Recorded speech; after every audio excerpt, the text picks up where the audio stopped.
हे परमात्मा, एक तेरी दूजी बहुत वड्डी वडियाई है कि तेरा न्याय भी सच ते खड़ा है। तू सच्चा न्याय करदा है। अगर मनुख नूं ऐसा एहसास हो जाए कि एक ऐसी अदालत भी है जिथे रिश्वत नहीं चल सकती, जिथे सच है, जिसका इंसाफ भी सच्चा है, अगर ऐसा मनुख नूं बोध हो जाए तो उस अदालत के पहरे मुताबिक यह जीवे। जमीन के उत्ते जितनियां अदालतां ने सब दे बूए बंद करने पैणगे, लोड़ भी नहीं इन्हां ने, क्योंकि ऐसे बंदे नूं रब्बी नियम की समझ आ गई, रब्बी कानून की समझ आ गई। ते जिसनों रब्बी कानून की समझ आ गई, रब दे कानून दे च यह है कि ना तू किसी नूं दुख दे ते ना खुद दुखी हो, क्योंकि दूजे नूं दुख देवेगा पलट के दुख वापस आएगा, दूजे नूं कलेश देवेगा पलट के कलेश वापस आएगा, दूजे नूं तू छलेगा लाजमी तू भी छलिया जाएगा, दूजे नूं तू धोखा देगा बच तू भी नहीं सकेगा। ये ते रब दा एक सच्चा न्याय है। ते इस सच्चे न्याय दा जे किसी नूं पता चल जाए ते फिर उस नियम की उलंघना नहीं करता।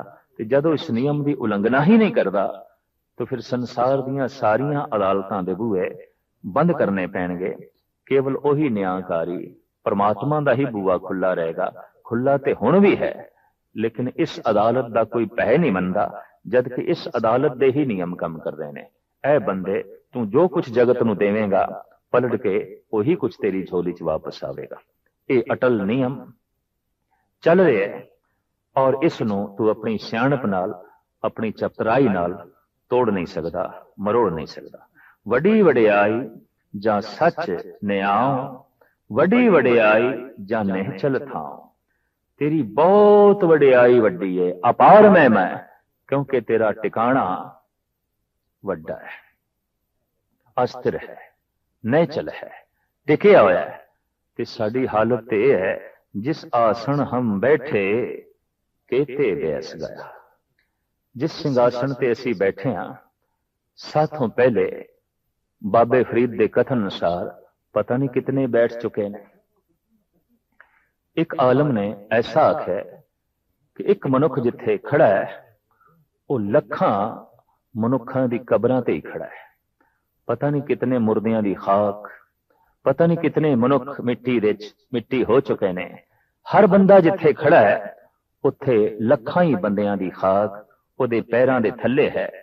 साडा टिकाणा ने चल नहीं। असी जिथे रहिंदे पिया साथों पहले कोई होर रह चुका है, उस तो पहले कोई होर रह चुका है, उस तो पहले कोई होर रह चुका है। इस वास्ते साहिब श्री गुरु नानक देव जी महाराज फरमान करते हैं, हे परिपूर्ण परमात्मा, चूंकि तेरा अस्थान ने चल है, तेरा टिकाणा ने चल है, इस वास्ते तेरी वडियाई ने चल है। वडी वडियाई जा ने चल थाम, वडी वडियाई जाने आलाओ। जीव की आख रहे ने, जीव की बोल रहे ने, तू सारियां दी जानदा है, सारियां दी जानदा है। बल्कि ऐसा भी है कि तू भाषा खामोशी दी भी जानदा है, कोई अंदरों की बोल रहा है। जरूरी नहीं कि कोई शब्दां नाल की बोल रहा है, कोई जबान नाल की बोल रहा है, बल्कि तू बहुत गहरा जानना है उहदे भाव की बोल रहे ने, उहदी अंतर आत्मा की बोल रही है। वडी वडियाई जाने आलाओ, हाथी की चंगाड़ पल पाछे पहुंचे ताएं, चीटी की पुकार पहले ही सुनियत है। तू ऐसे तिखे कन रखना है कि तू कीटी दी फरियाद पहले सुन लेना है, हाथी दी पुकार नालों भी। इतने तिखी तेरी स्रोत है, इतने तिखे तेरे कन है। वडी वडियाई बुझै सब भाव, तेरी वडियाई बहुत वड्डी है, बहुत वड्डी है। तू हर तरह के भाव नूं बुझदा है। इहदी भावना की है, उसकी भावना की है, उसके अंदर कितना प्यार है, उसके अंदर कितनी श्रद्धा है, तू अंदर दी सारियां दी जानना है। घट घट के अंतर की जानत, भले बुरे की पीर पछानत। तू ते सारियां दे घट दी जानना है। भाई गुरदास जी एक थां ते कहंदे ने, अंतर जामी सुन कंपत हूं अंतरगत। हे प्रभु, जद मैं सुनदा कि तू अंदर दी जानन वाला है, हर एक दी अंदर नूं तू सूझ-बूझ रखदा है ते हर एक दे अंदर तू झात मारदा है। मैं कंब जाना, कंबड़ी छिड़ जांदी है। फिर ते मेरे अंदर जिहड़े फुरने चलदे ने वो भी तू जानदा होवेगा ते मनुख दे अंदर जिहड़े विचार ते फुरने चलदे ने वो बहुते ठीक नहीं होंदे, माड़े ही होंदे ने, गंदे ही होंदे ने। तो भाई साहब जी कहंदे मैनू कंबड़ी छिड़ जांदी है कि जद मैं देखदा कि तू ते अंदर दे विचार भी पढ़ लेना है। अंतर जामी सुन कंपत हूं अंतरगत, पतत पावन सुन आसरो उर्धार हो। पर एक आशा, एक ओट लेके आ जाना तेरे दर पे कि तू पतत पावन भी है, तू नजर अंदाज भी कर देना है, तू गुनाहों ते पर्दा भी पा देना है। तू ऐसा पुरख है, तू ऐसा सच्चा बख्शिंद है कि जैसे गंदगी दे च लिबड़े हुए बच्चे नू ममता दी मारी हुई मां गलवखड़ी च लै लैंदी है। हे प्रभु, दया तेरा सुभाव है, कोई गंदा जीव भी तेरे दर ते पुकार करे ते आवे, तू उन्होंने गलवकड़ी च लै लेना है, तू अपने कोल उसनू थां देना है।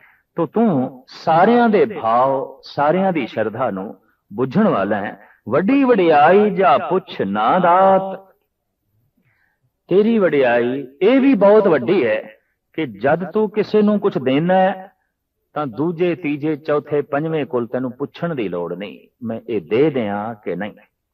कई दफा पिता पुत्रां तो पुछदा है ये चीज मैं फलाणे नू दे दियां कि नहीं। कई दफा पुत्र पुछदे ने ऐ दे दईए कि नहीं। राजा अपने महतेहत हुक्मराना तो पुछदा है, सलाह मशवरा करदा है, ऐ चीज प्रजा नू दे दईए कि ना, ऐ वस्तु फलाणे नू दे दईए कि ना। पुछना मनुखी दुनिया च चलदा है। पति पत्नी तो पुछ के चलदा है और पत्नी पति नू पुछ लैंदी है कि ये मैं दें कि ना दें।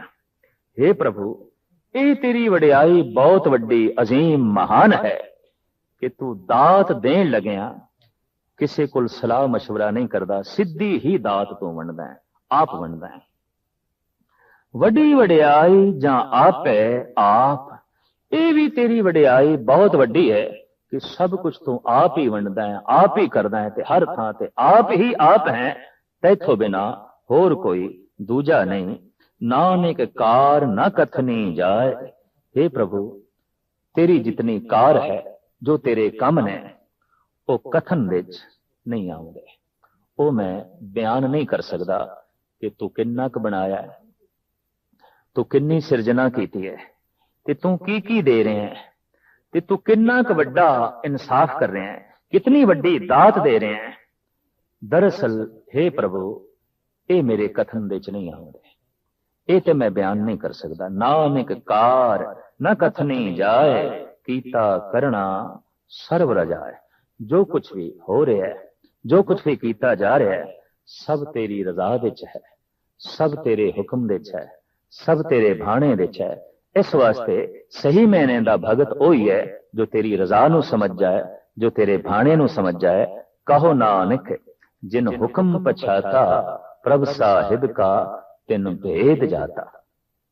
वास्तविक भेद उसने जान लिया, वास्तविक भेद राज उसने समझ लिया, जिसने तेरे हुक्म नू समझ लिया।